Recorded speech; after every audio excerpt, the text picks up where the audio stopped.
سالڤەگەر ئەستیان یا شەهیدبوونا پێشمەرگە سعید ئەحمەد عەینی لە زاخۆ هات vejandin. Merasîmên salvegerê bi amedebûna rêxistina Partiya Demokrata Kurdistan Sûriya hat birêvebirin ku tê de 7 zarokên ku navê şehîdê pêşmerge Saîd Eynî li wan hatiye kirin hatin xelatkirin.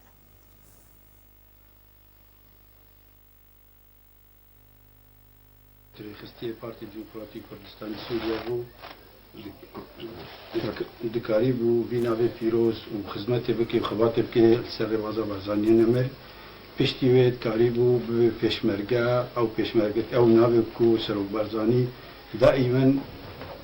fixûr e pê û serfiraze pê û serbilind e pê. Piştî wê karî bû bige karwanê şehîda ew karwanê ku Barzaniyê Nemir serpiriştiya wa dike û şehîd Saîd xortekî çalakvan bû li Sûrî. واتحاد شباب الكرد ده خدمت دكر وی چاخید وقتی 2011 و 12 ده کرکی گلکی چارگوان بو اجبر ولی نکاری بود دولت خود ببینه برای خدا کردستان باشور هات الویده بو پیشمرگه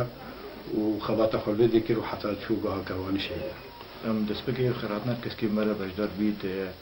سیامین کوجبار کرنا بی بخوانه نکده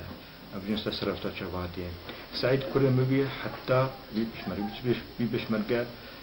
علاقة ماما أحباتي بيش شهيد كتابي نما كرم تنبي كرم لتكي إلو هركس كهبالي بينما إلو وكا سعيدة إلو جم سعيدة سعيد ساغا نمرية أفسيس على سعيد النوكا خلي دائما شهادات نتشكين كا تشتكى خلي تعالى كنصيبنا كنصيب هركسي ودولة ولاتنا أباكرين نفكنا شهيد هاوي ودار آزادی هر بکونه جنجاوی.